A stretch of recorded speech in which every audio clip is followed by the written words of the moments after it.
Welcome to the Spoiler Alert podcast, and today we're going to be reviewing Akira Kurosawa's Ran for Father's Day.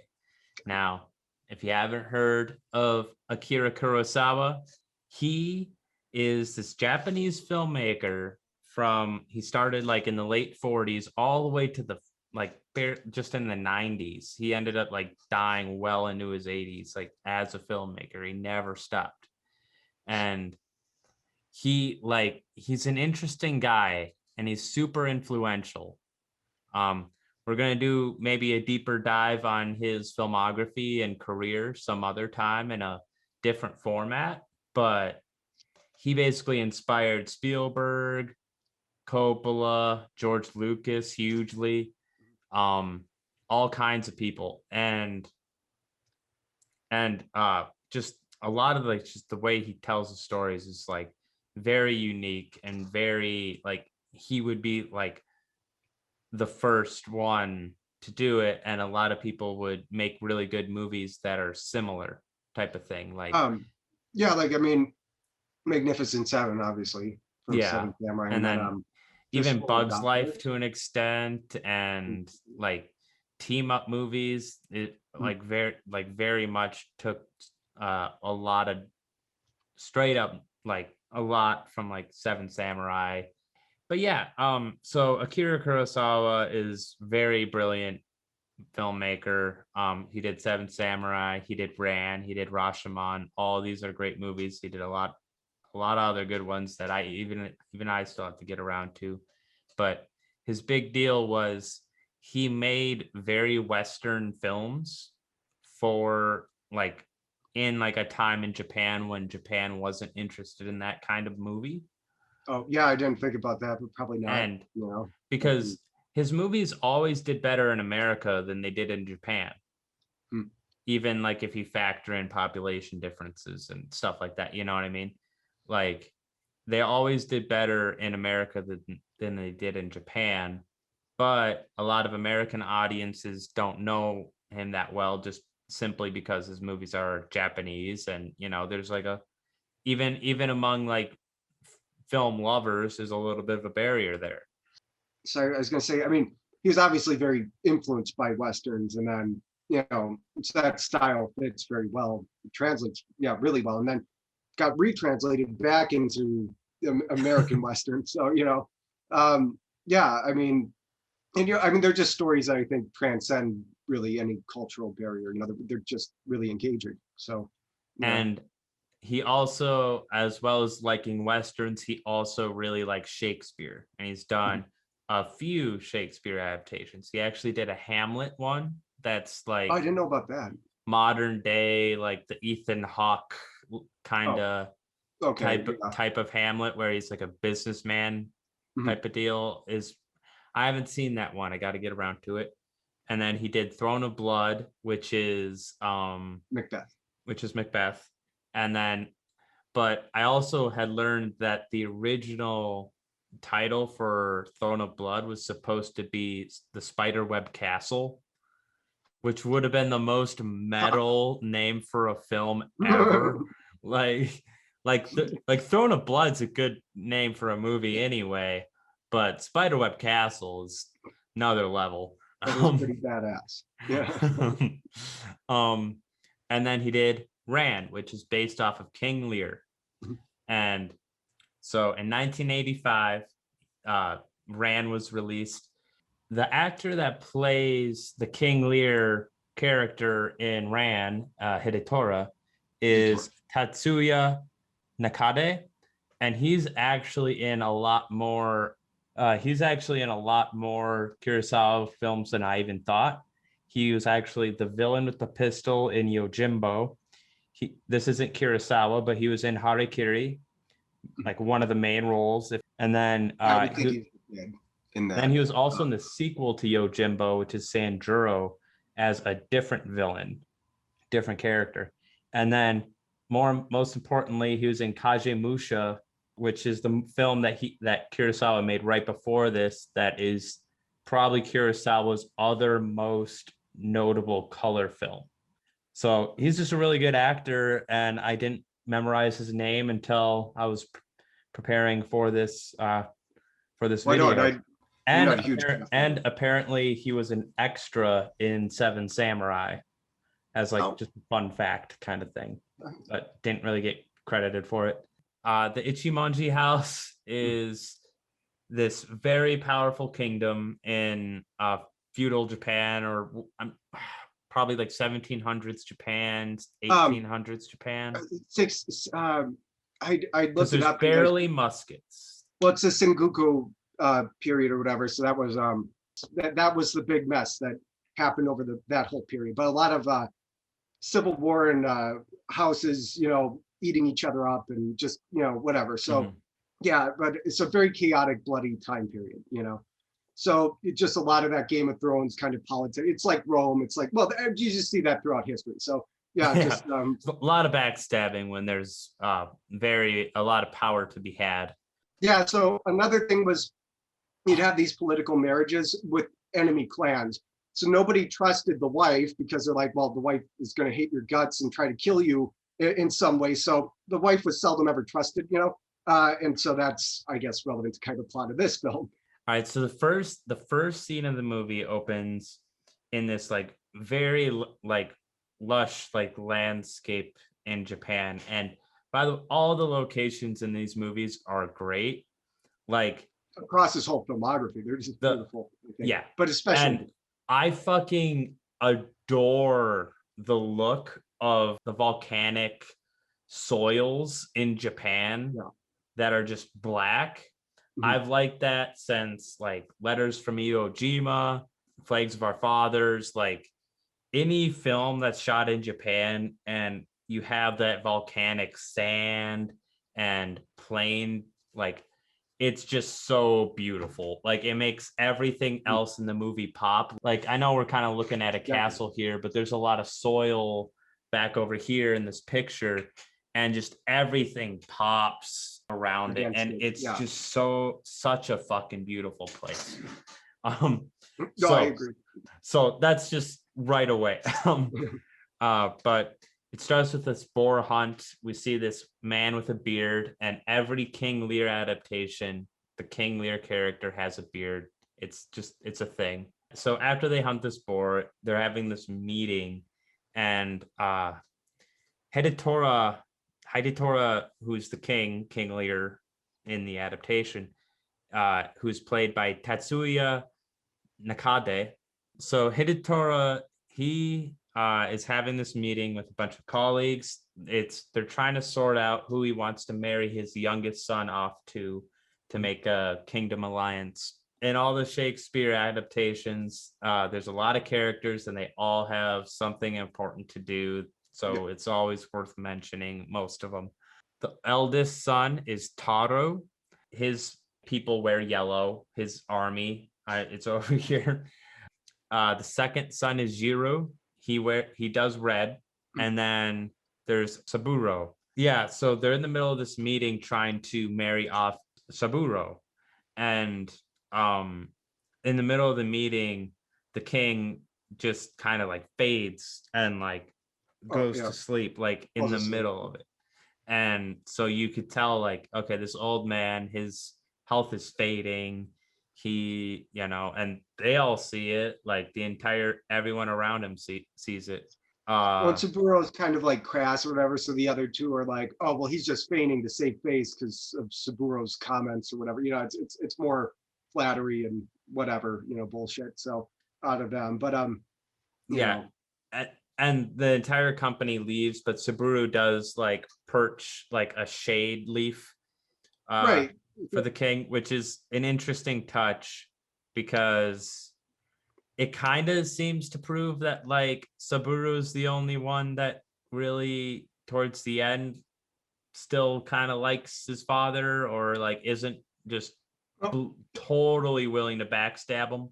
Well, no, and that's like King Lear. So you had Cordelia or whatever, and that's and so he doesn't. In King Lear, they were all daughters, correct? I did not. Yeah. Oh, yeah. So that's the major change. They're all sons here, which I mean makes sense. But yeah, in King Lear, they're daughters. So yeah, I mean it's pretty much the same dynamic, where the daughter's truthful, and that truthfulness makes her fall out of grace with her father. she's banished basically. And yeah, so it's very close, you know. And then so they all leave, and Hidetora comes back out and said that he had a dream that he was alone in a vast wilderness, and he kind of has crazy eyes. And we start to see more and more of these crazy eyes as the movie goes on. Well, the important thing was that he's running through the wilderness crying out for someone, and there's nobody there, so he's alone, you know, which is how, yeah. So he decides to cede his authority to Taro, which is the eldest who wears yellow.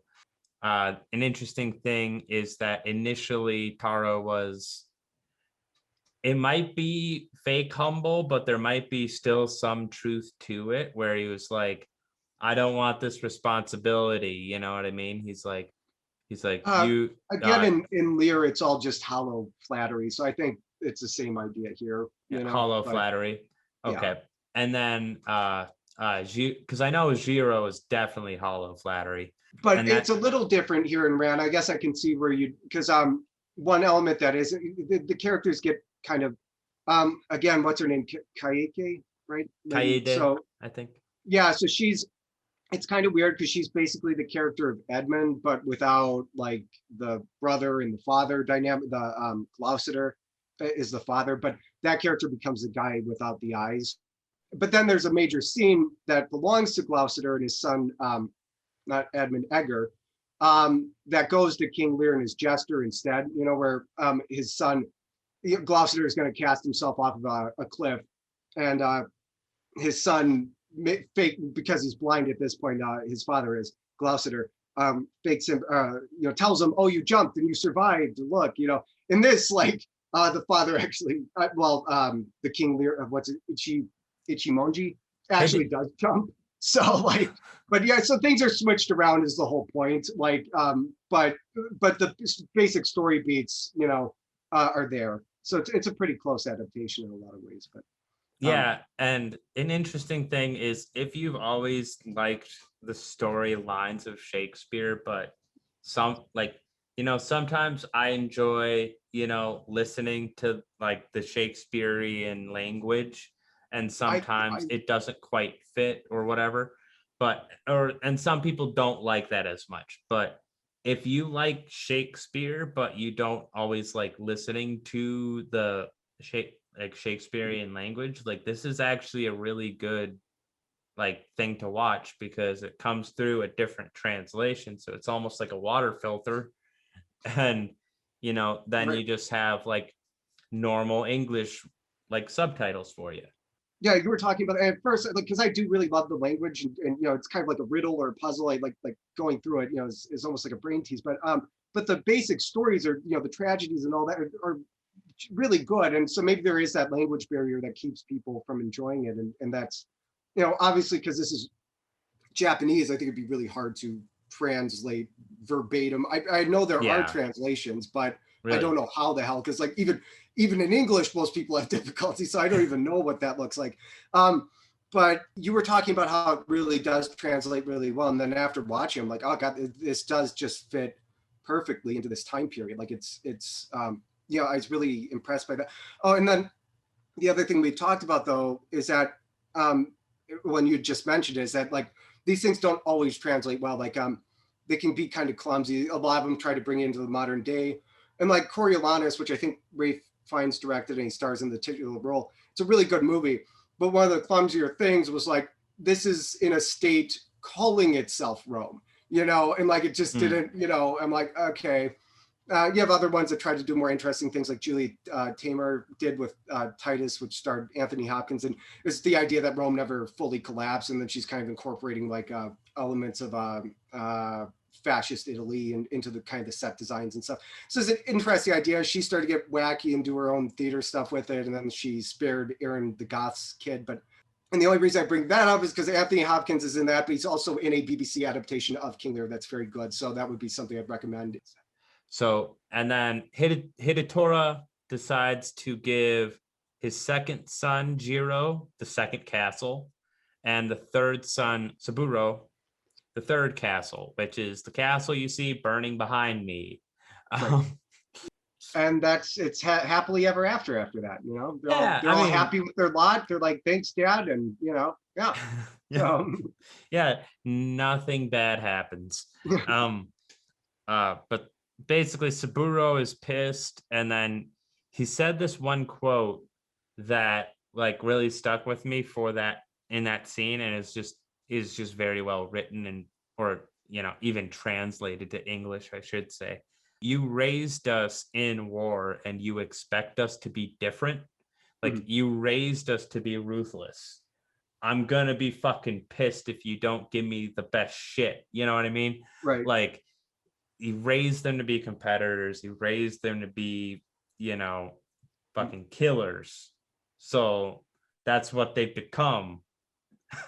And the chickens come Right. home to Well, roost. kind of Hideyoshi made that mistake where he's like, okay, well, he did try to remedy it by having that council, but I mean, and then they were supposed to all raise his son for him. Well, that didn't happen. Like Tiberius with Caligula, like he leaves Caligula and his son to share rule of Rome, but that didn't work out for his son. So it seems to be like a thing where these people go, fuck it, they don't really think about what they're gonna do once they've done what they've done. I mean, it's kind of an afterthought, passing that down, and then it all goes to shit, and you get civil wars, and everybody's killing each other. So throughout history, so that's why it fits really well here in Ran, I think, because that was that time period. It was just, siblings killing each other left and right, and backstabbing and all that. So it's a really nice. And I think that Saburo is, to me, like the most interesting of the children. He seems like the most thoughtful, and that's why maybe that's part of why like that line like kind of stuck with me. And then just to give a little bit of character descriptions here, Taro, the eldest, seems like the most. He seems the most beta, even, or at least maybe he just seems like the least capable, I should say. He seems well, like maybe that fits alpha, beta, gamma, because then I guess Saburo would be gamma. I don't know. No, he's not. They're not alpha, but they will be when they need to. Betas, but gamma's not going to really try to be on top, but they'll just be assertive if they have to. I don't know. I think that's how that system works. Gamma's gonna be resourceful. Right. Yeah. So, So after Saburo yells this at his father. His father, quite crass. The other two sons flatter him up, just blow smoke up his ass, and then Saburo doesn't mince any words. I mean, he's like, "You're a fool. You're an old fool that just, I mean, you're being delusional. You don't get to just wash your hands of it and hope to happily, retire and leave everything." And he's saying it's entirely foolish. So he probably could have said it better, but it's keeping in mind with he does say the truth, as it turns out, and that's very much like King Lear, where, I mean, she doesn't flatter her father, and the other two did, and and she's telling him to kind of be wary of that, and he's like, well, fuck you, you're baddish. So, but yeah, he's a lot more crass in this one, called him an old fool and shouting at him in front of everybody. So but he's right, as it turns out. Yeah, and he cuts Saburo off from his inheritance. So Castle 3 is actually left basically empty, because Saburo, in exile, like basically leaves, and we meet another character who kind of becomes Saburo's right-hand man. His name is Tango. So Tango goes with Saburo, and because Tango's kind of mad at Hidetora and like, hey, why are you banishing your son like this? Like, because he agrees with what he's saying. He's like, it's totally true. And then for that, he's banished with him, so. Yep. And on their way out, one of the warlords that was trying to marry his daughter off to Saburo tracks them down, and his name is Fujimuki. And he agrees to marry his daughter to Saburo for like an alliance, and like brings Saburo into his house. So you have the external kingdoms plotting and like noticing like, hey, this family is teetering, like this kingdom is teetering. Let's be the ones that are there when it collapses. Well, yeah, and it's kind of like because I mean now he doesn't really have any influence or anything, so there's no reason to want to keep that marriage. But yeah, he has basically no influence, but he sees the opportunity there and wants to take him anyway, you know. So Mm-hmm. And the next scene, we see Lady Kaede talking to Taro, who are man and wife, and Lady Kaede is like obviously kind of uh, seems manipulative already, and that only increases as the film goes on. yeah, I mean, she's Um, sort of like I mean, again, she's basically Edmund, but there's sort of like a tinge of Lady Macbeth, at least there, where she's, mhm. you know, trying to persuade her husband to, you know, be Be more well, powerful and right. like because in the agreement of basically Hidatora giving up power is he can fucking do what he wants still kind of, but they're running the thing. And he can bounce between the kingdoms Right. and have an army to And he wants to keep himself. his contingency of 30 guards, you know, which is where the first conflict comes in. So his, yeah, Yeah. what would you call it? Yeah. And So and Hidatora in his company, he has a fool. And the fool in the film's name is Kiyoami. He becomes important because he's kind of like the audience's perspective throughout this movie, where everything that we feel for the characters, we feel through him pretty much. Um, so that's kind of why he's important. the only one who's actually free to speak freely, you know, I mean, so he Mm-hmm. won't listen to Saburo, but yeah, and he'll take, I mean, you know, which you know, I don't know if the Japanese had jesters like that, but it's obviously it's in Lear and you know, that was kind of how, you know, the jester was free to say what they wanted, um, you know, to kind of humble the king and, you know, so they could keep their perspective, you know, to help balance them, you know, so it helped to have somebody, but anyway, yeah, so that's, he plays that role through the whole film. Except there's that scene later on, I'm jumping ahead, but where he actually slaps him. So it's kind of breaking that established code Mm-hmm. between them that he can speak freely, you know? And then he breaks down and, you know, everything goes to shed and whatever. Keep going. But basically in that scene, the fool is making fun of Taro. Taro and like how he's like a hollow king and whatnot Mm-hmm. and stuff like that, and people are And getting this is just pissed. after he's taken his new position. So he's Yeah, not happy about that, you know, his authority being made light of or whatever. So yeah, I and think he like wishes to have him killed, right? yeah, and basically his angry mob kind of just go after him, Oh, and then King Lear with his arrow yeah, because he's kills. still camped out in the tower, you know, Mhm.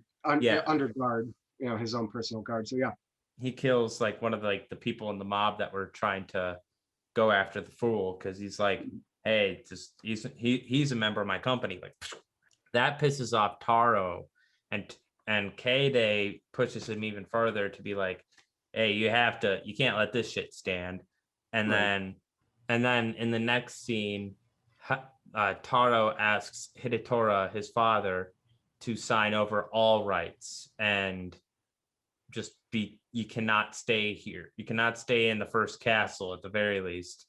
Um Well, he can, but he needs to, I think, get rid of his guard, his personal guard. They're too rowdy and they disrespect him or something, you know. So, which again is like Lear. So he's like, well, fuck this. Then I'll go over to your brothers, you know, which is already his, I think, original established plan was to tour, go back and forth between the three castles and live out the rest of his days like that. So, you know, so mhm. he's like, okay, well, to hell with you then. He does sign it though, but he's like, I'm gonna go see your brother. And at this point, we kind of learned that Hidatora had murdered K-Day's family, and K-Day, because like Right. right after that scene, K-Day and Taro talk, and she's like, "This is the castle that my family had, and your father took it and killed my family, and I'm gonna stay in this castle as long as I'm here, and I have someone that's in power." Um, And that's like something she later says, relays to Jiro, which we'll get around to. But um, all right, so Hidatora, after basically getting like sent off but from Taro in the first castle, goes to the second castle where Jiro is, the red guy. Before seeing Jiro, Hidatora goes to see Lady Sue. There isn't really an equivalent of in the play, so I don't. But I think she's there as a counterpoint to Kaede, you know, because she says she bears no animosity towards. Hidetora like brutally, like he like blinded her brother and he killed their parents and like their family and took everything from them. And he like it's such a this is like one of the more beautiful scenes of the movie where it's like sunset and Hidetora is talking to Sue, like looking at him with a smile, and he's like, don't, he's like, I hate how you smile at me or whatever, because he just feels so guilty. He doesn't. But yeah, no, he says she just looking at her makes him sad, and then she's like, she tries to smile at him. He's like, that's worse. Hate me. I want you to, you know, it'd be easier if you hated me. Yeah. That's just a beautiful scene. At one point, he said a quote too that I liked. I believe it was in that same scene. It was, we can't rely on Buddha's mercy, because I think Sue mentioned something like, you know, with Buddha, like you could find peace with what you've done in the past or something along those lines. Yeah, well, yeah, she's clearly Buddhist, and that's allowed her to forgive him, and you know, so yeah, I mean, she brings that up. Yeah, and they bring up this Buddha painting in that scene as well. That becomes important later on. I think she gives it to her brother later on in the movie. Hidetora has been in the second castle, but now Hidetora's bodyguards, like his 30-man company, wants to enter as well. But his army gets rejected out of the castle, and so that like really angers Hidetora, and they're basically abandoned and on their own. And like they ask him like, should we pillage like the closest village for food, or what should we do? And he like, so like things are actually starting to get kind of desperate. Taro, who's the one that's in the most power right now, decrees that anyone that helps his father is going to die. They're going to be executed. Like you mentioned, Tango tries to get Hidetora to go to Saburo, because this is when Tango, the Kent character, is disguising himself as like a peasant or whatever, and it's like, hey, you gotta come over here. He's the only son that doesn't fucking hate you right now. But he's convinced that he does. You know. Yeah, just because he was the most brash, but sometimes brashness is openness, you know. Right. So Hidetora, just to get a good night's sleep, basically leaves and sleeps in Castle 3, which is the one we see behind me. He wakes up and sees which was abandoned. Right, because Saburo's gone and, you know, making alliances elsewhere. And it's converged on Jiro's army and Taro's army, and they work together. Yeah, the two brothers have been conspiring through letter. I mean, so, you know, Taro sends Jiro in ahead of time, you know, so basically to keep the father out. And then, so yeah, they'd been working in collusion before this. And like the battle scene is like one of like a very different battle scene than I had seen, where it's just silence. Basically. Yeah, well, I mean, it's just a musical interlude, but yeah, we're seeing some just terrific brutality, you know. I mean, and yeah, we hadn't really seen any of that up to this point, maybe one death, but I mean, people's limbs are being hacked off, they're on fire, all the women are committing, like, I think it's jige, which is like the equivalent of seppuku, but where they open their jugular with a tanto or whatever, tanto. But yeah, it's just brutal. I mean, they're just, you know, they're getting shot in the eye. I don't want to be the guy that's like, everything Spielberg and Lucas have done that is like inspired by Kurosawa, but Spielberg might say there's something to like the battle scene here and the battle scene at D-Day and Saving Private Ryan, at least elements, you know what I mean? Like, I didn't think about that, but yeah, the dude holding his own arm is one thing. The use of silence, the aftermath of the gore. They don't necessarily, because it might be too extreme or whatever to like show it get cut off in an action, and it would almost seem cheesier.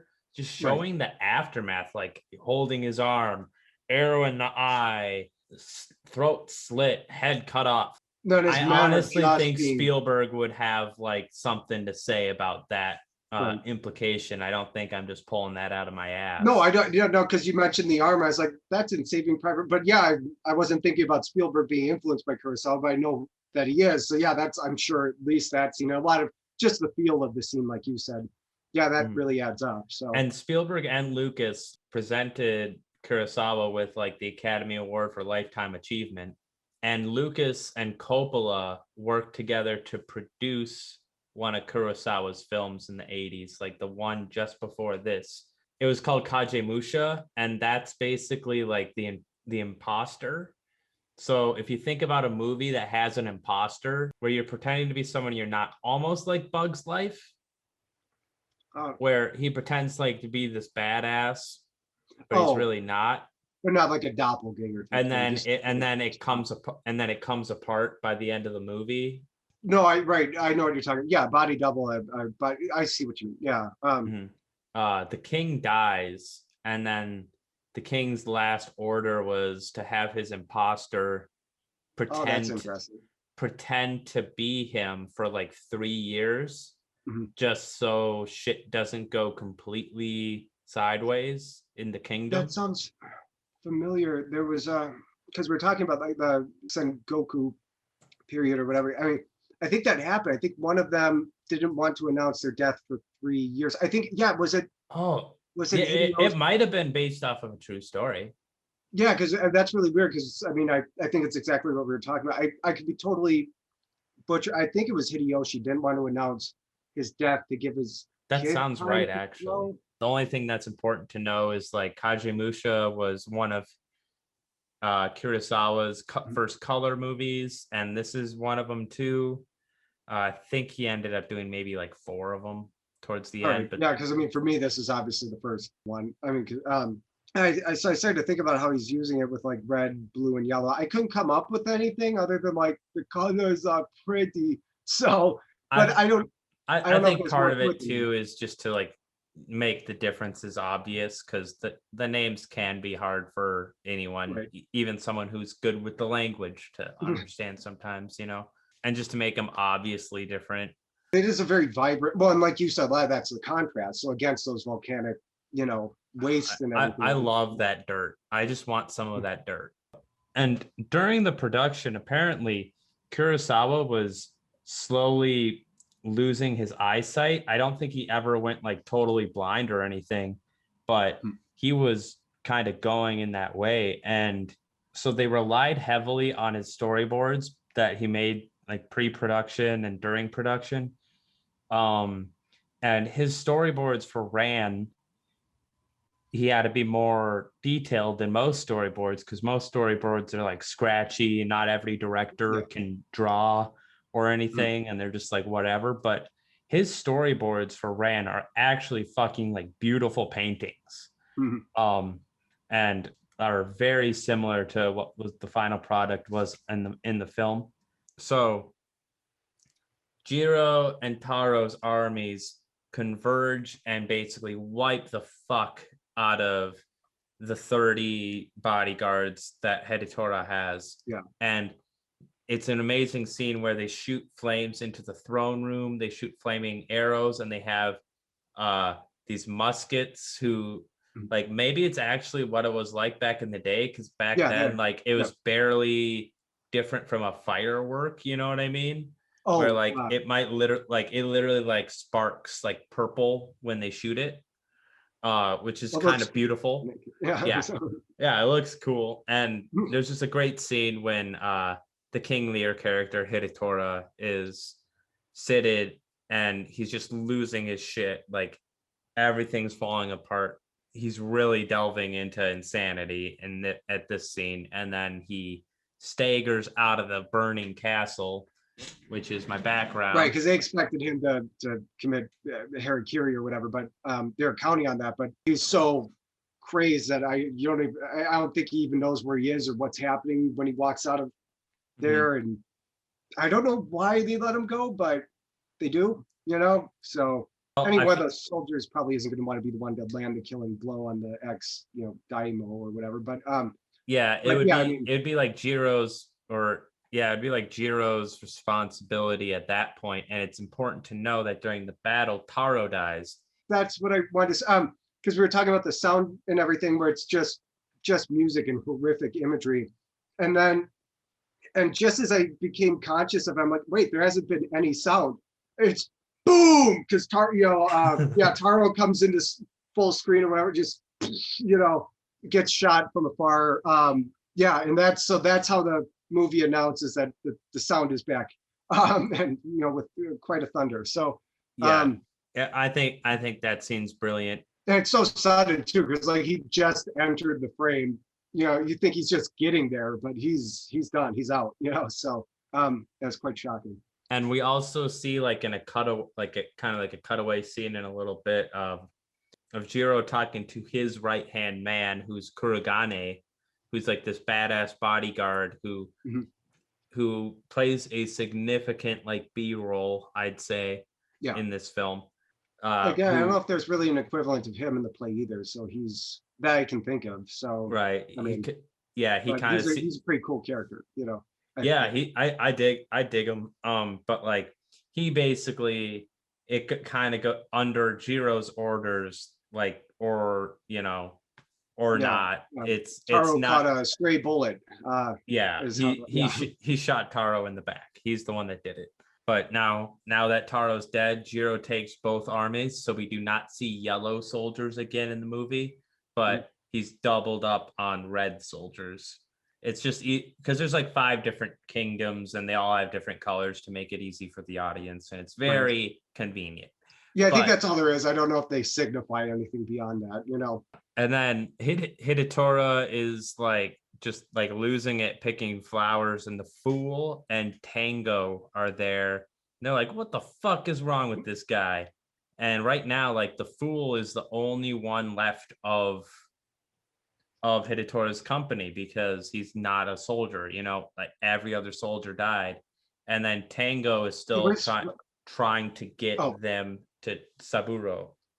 Tango is carrying Hidetora, and they're like, we gotta get him somewhere because he's just gonna fall ill and die like anytime if we don't get him shelter and food and whatever.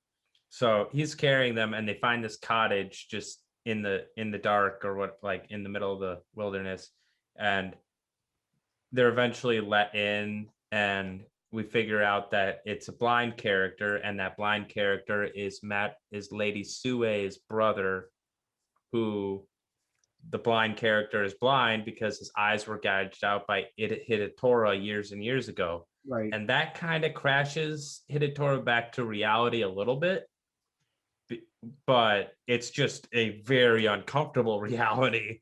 Like, right.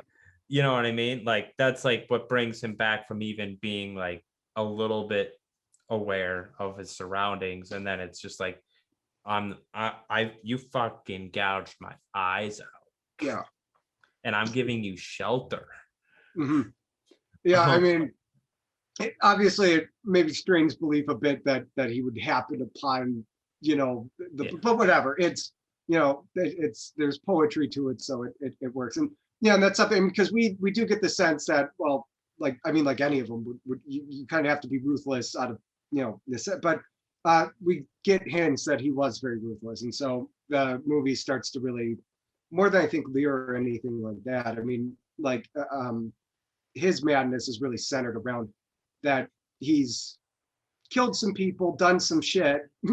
Lear doesn't regret his past so much as he regrets like what's going on now. I mean, all I can think of is like he maybe should have tended, the kingdom a bit better, but not like I gouged somebody's fucking, because originally this was Gloucester, and Gloucester is actually loyal to Lear, and it's one of the sisters that has his eyes gouged out, and so it's different that way. And then Gloucester was the father of Edmund. I know I already went over, but that would be Lady Katie, so they don't have that relationship. And then but anyway, yeah. So I mean, yeah, gouged his fucking eyes out. It's pretty hardcore, and so little. I think he burst out of little shack or whatever. Yeah, he like falls. He like collapses out of the cottage. And it actually sparks back because the blind man starts playing the flute, and that flute And that flute is a musical signature later in the movie that comes back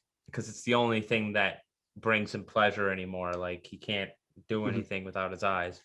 And then Jiro goes to tell Kaede that Taro has died, and Kaede threatens Jiro, saying that because she knows that his bodyguard killed Taro and like he ordered it.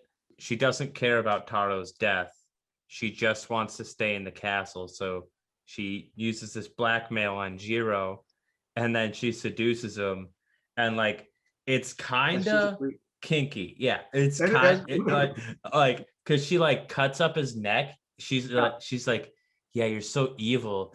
You fucking killed my husband. Yeah, like looking at it like, and then she licks it, and then like so. Well, yeah, we don't see the act, but just by the whatever you want, I guess that's foreplay there. We can imagine it was pretty fucked up. So, but I guess in a good way because he's totally on board now after that. So, yeah, I think the sex scene or whatever, her licking the blood off of Jiro's neck is supposed to evoke the Bakaneko, which are like, supernatural cat creatures that can take the form of humans or women a lot of the time. A prominent example would be the vampire cat of Nabashima. But anyway, the story in that is that this servant is killed by the daimyo. I think he beats him in like a board game, so his mother is bereaved, and she's recounting this injustice to just a cat that happens to be there. And then she commits suicide. The cat licks up her blood, takes her form, and starts to torment, the whole, what would you call it, castle? I don't know, and until ultimately being banished or whatever. So, and then after they have sex, Kaede asks, or pretty much demands, Jiro to kill Sue. And Jiro tells his bodyguard to, go do it. Right. But the bodyguard doesn't want to. And now we cut to the fool. Like there's a scene where, and it starts with like the fool making Hidetora like a crown out of flowers. And it's very, ironic or whatever, And then there's two traitors that had like fucked over Hidetora and Jiro sent away, and Tango goes and hunts them and sees them coming on horses and kills them both, but he questions one before he dies, and that's when that traitor tells him that Jiro had killed Taro. So Tango relays that message to Hidetora, and Hidetora like just goes another level of crazy. Like this is where like the fool like kind of switches from even in the middle of like bullshit, like being a fool, to being like weeping for this evil man, you know what I mean? And then Kurogane, the bodyguard that was sent to kill Sue, comes back with a fox head, so he's clearly trying not to kill Sue. He's like saying, be wary, because he tells a story about a fox that, whatever, basically saying, fuck her. I'm not gonna cut Sue's head off for her. I serve you, not her, be wary. So again, kind of a repeat of like, the start of the film. That I think this is when Tango and the fool separate, and it's just like the fool and the King Lear character. When Hidetora and the fool are like basically go to the old castle ruins, right where Sue is. And that's when he like looks up on the ledge and he's like, why the fuck is Sue here? Like, they're both here. This fucking sucks. Well, it does seem like so tailor-made, that he would be there and they would be there, that he's convinced he's gone to hell and he just bolts, I think, right? Yeah, so, and Sue is there because the bodyguard had told her like, hey, Jiro's trying to kill you. You gotta hide. Right. Because the bodyguard doesn't want to kill Sue for that. So they go back to their old home that's been burned down. Yeah. So. Yeah. And like you said, Hidetora just bolts, and like that's like a great scene too. And like, I've already mentioned it like 3 times now, but like that's that volcanic landscape and the plains is just beautiful. And like the way the wind hits the ground in like all of Kurosawa's movies, where it just wisps dust away, like in these like segmented layers that make it look like a painting. It's just Right. fucking beautiful. I don't know how the hell he manages. I mean, I don't know if just the like how do nature you is get like control that. over something like that? Like it's got to be easier in like Yojimbo, which is like a true Western like Fistful of Dollars movie. Like Yeah. that's the Fistful of Dollars one. There they definitely have some kind of fans blowing, Right. and you have that like Western feel of like the dust and that shit. But And then it's there's like Seven Samurai and during the rain and everything. Like I was just looking at some of that. I'm like, well, it has to be controlled, but I have no idea how, because it just because it's a mess. I mean, it's mud and rain and it.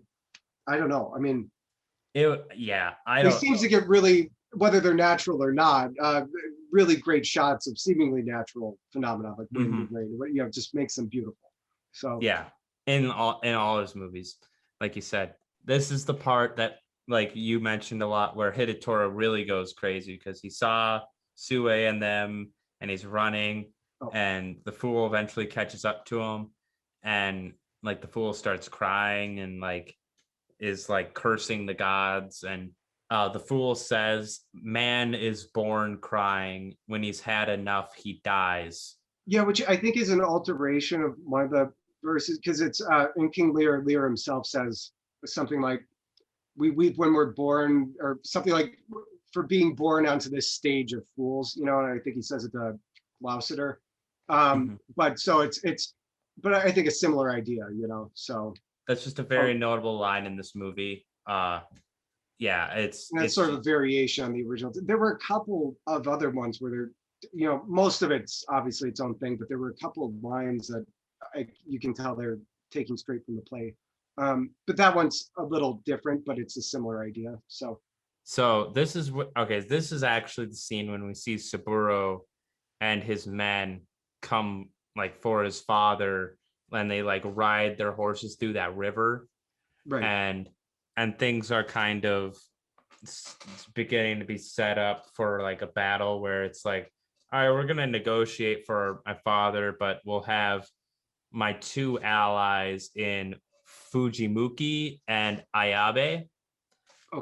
One's army is all in white, one's army is all in black, and they're kind of just over the hillsides, keeping eye and being threatening. But you know, so now Saburo's army, who he didn't really have too much of a company, like probably like 40 armed like soldiers, but now he's like allied with two other armies, so now he can kind of match up, if not dominate, the two armies that the Red Army is built out of. You know what I mean? Right.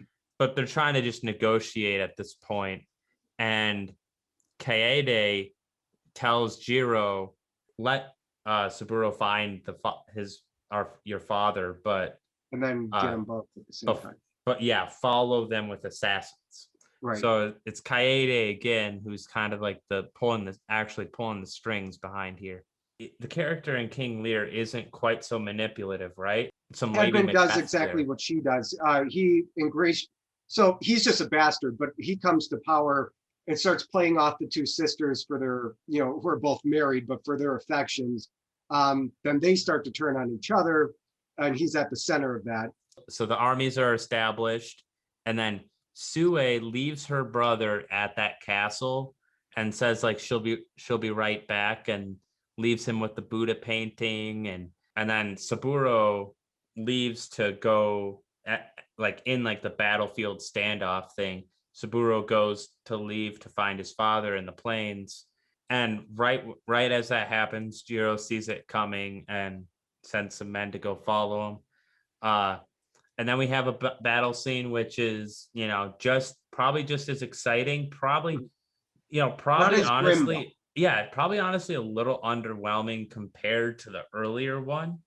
The earlier one's not even a battle; it's just a slaughter. It's just so desperate and grim, and so it just stands out more for sure. I mean, this one's more exciting and it's cool in its own way, but doesn't have the emotional weight because all that's actually happening elsewhere. The real stakes, you know. Yep. And then basically red takes formations, blue spots up in the woods with their muskets. Then we intercut that. This is some intercutting going on.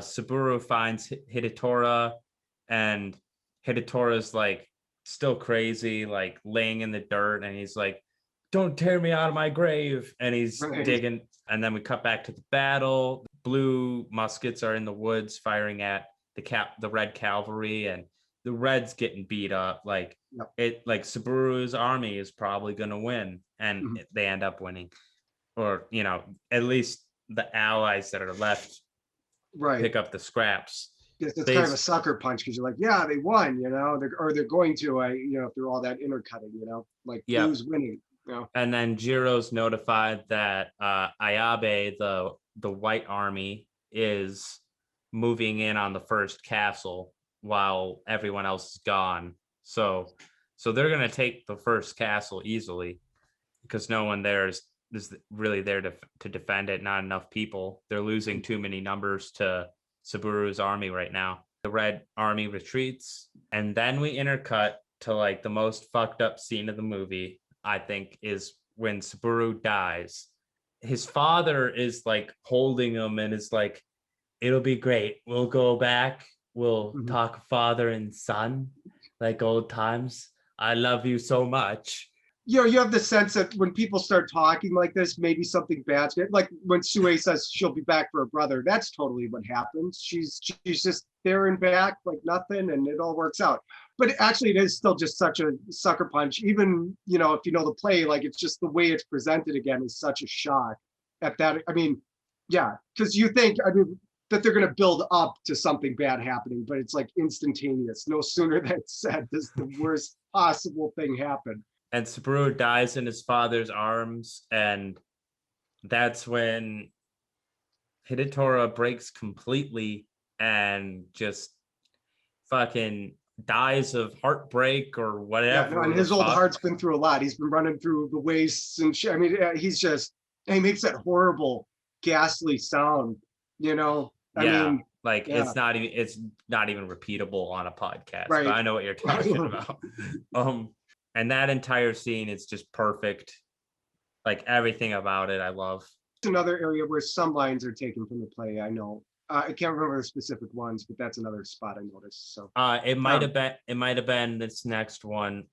Tango's there or Tango's there, and then the fool are there, and they basically weep over the body, and the fool is cursing the gods, and basically saying like, if you're up there, you're cool and want to squish us like ants, and then Tango is like, no, they weep for us because we do this to each other. that's actually I think that's belongs to Rand. The Really? one would be like don't wake him from his like let him die basically. Like he's don't try to because the Yeah, fool is like don't come bring him back. back. He's suffered Yeah, enough. right. So that's Yeah. one. I think there are a few others, but Well, if yeah, that's that whole original, thing about what men do to each other, I don't think is in there. So well, that's Kurosawa coming through then, because yeah, he has that kind of like theme of like just how his movies is the one common link that he said with all his movies is how people can't seem to get along with each other, basically, or like how humans can't like live with each other without chaos and blood right. and carnage. And Well, and that's what you think. Yeah, that's interesting because that's what I was thinking of when I was watching this. Is like the gradual escalation. I mean, it never really seemed like anybody's hand was forced, but because and that shows, I guess, in throwing a blow, that's probably why he's attracted to it. But I mean, where it's suspicion and having to make the first move so that you yourself don't, yeah. are moved upon, but yeah, it certainly seems like this was all, it didn't have to go the way it did, but it escalated very quickly. And then having somebody like Katie in there to really twist things, Hmm. somebody very willfully vindictive, yeah, just was the right, that poured gasoline on the fire, I guess. But The next scene is Jiro and his bodyguard Kurogame get to the first castle before Ayabe's army gets there, and so they're kind of like they get in there first, but there's no chance they can defend it. because all their army's already been wiped out. And then they come across that a different henchman had killed Sue and taken her head. And then we get a cutaway to the cottage, and Sue and one of her is there, and it's covered up by grass, but she's headless, and like one of her handmaidens' bodies is there, I'm sure. So Kurogami loses his shit and is basically like, I don't talk to Jiro, like, I take my orders from you, not her. She's fucking done. And they're all gonna die anyway, so he's like, fuck this, you know. She gets her last pronouncement out of just like, I did this to avenge my family, blah blah blah blah blah, fuck you, fuck you, fuck you, fuck you.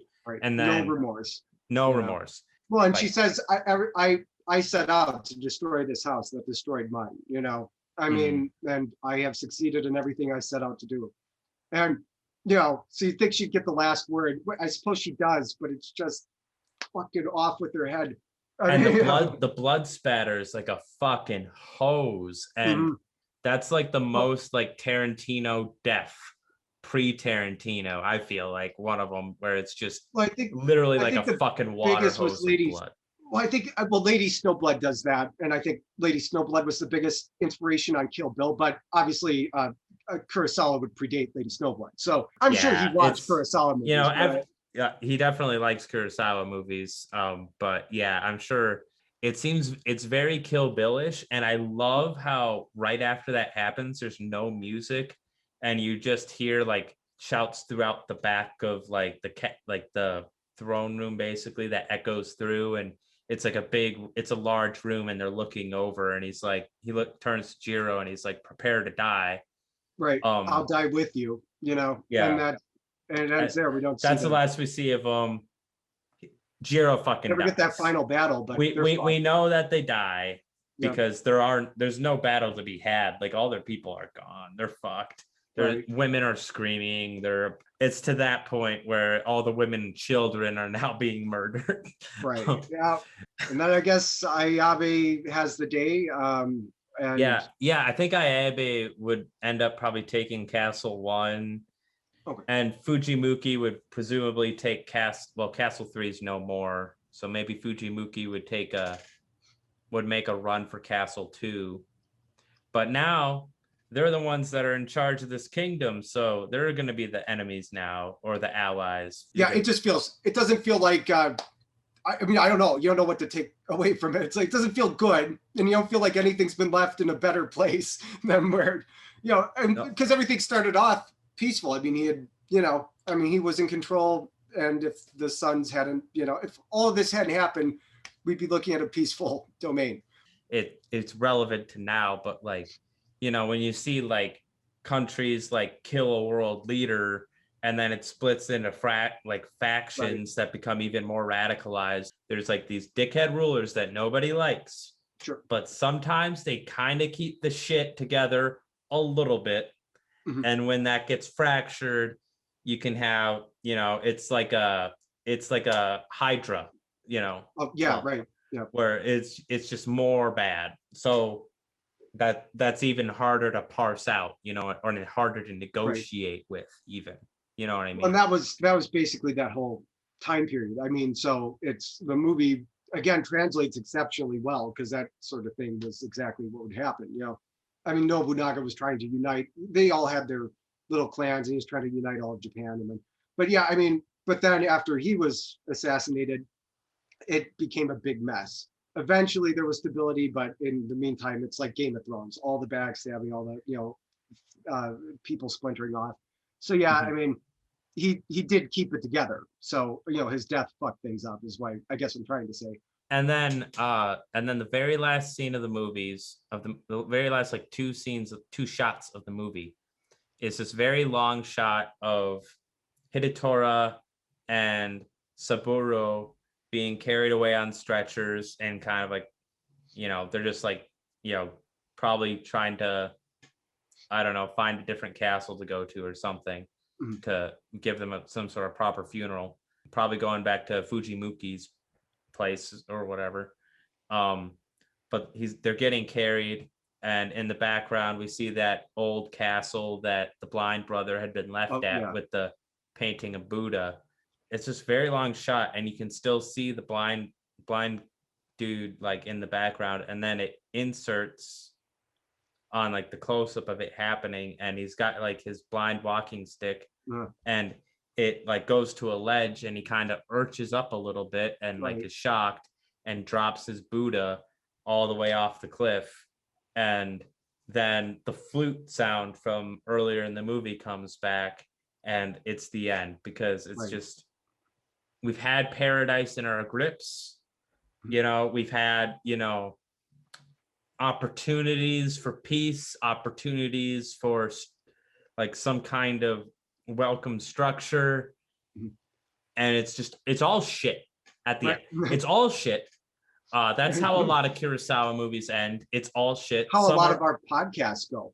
We seem to come to this conclusion every time. It's all shit. I mean, the implication's obvious. I mean, that, you know, he's standing amongst the ruins of his own home. He's had horrible cruelties perpetrated. So yeah, I think we had already said, but the implications that this will just repeat. So I mean, ending on the note of that very tragic character, you know, I think is, if you didn't already know, it's just, I think it's saying the cycle is going to repeat. And Sue is not coming back for him too. That's the other thing, is like, he's like still waiting for Sue, and he's literally like blind in hell without like any comfort, without, doesn't have his flute. I don't think he has his flute. He might have his flute, but he doesn't have his Buddha. And Buddha's protection's not there anymore. So, you know, but it's one of the more grim final shots that I can think of.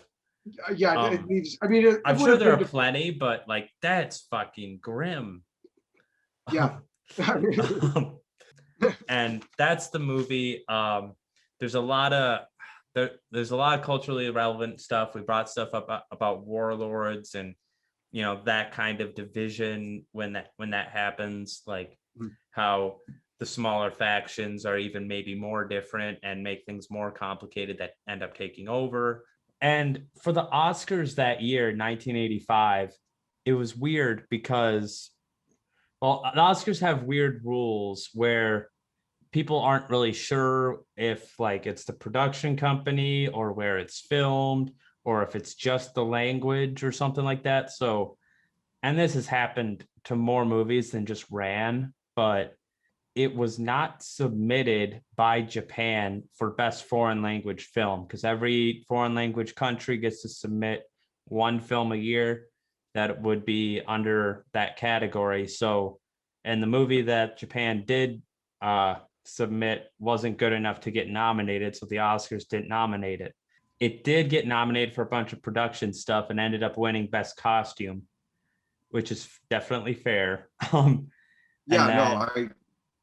Costumes are beautiful in this movie. Sidney Lumet did start like this petition and it was successful, to get Akira Kurosawa nominated for best director for Ran, though. And so he ended up getting nominated for best director, but the film was not nominated for foreign language film or best picture.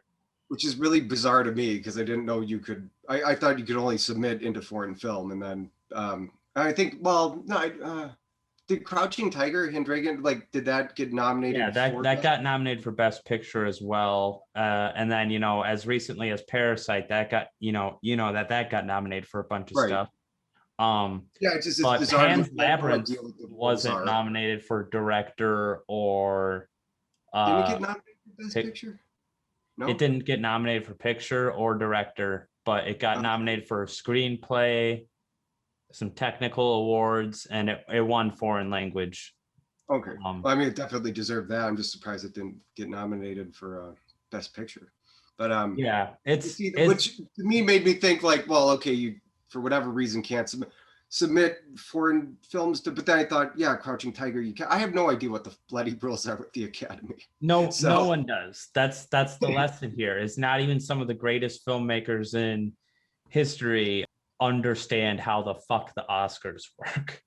And then just to really quick, my recommendations, go watch Succession. It's on HBO Max. It's It's fucking good, and I think it's gonna have some longevity to it. Like it could do easily 2 more really good seasons. Okay. Like it does not have to stop.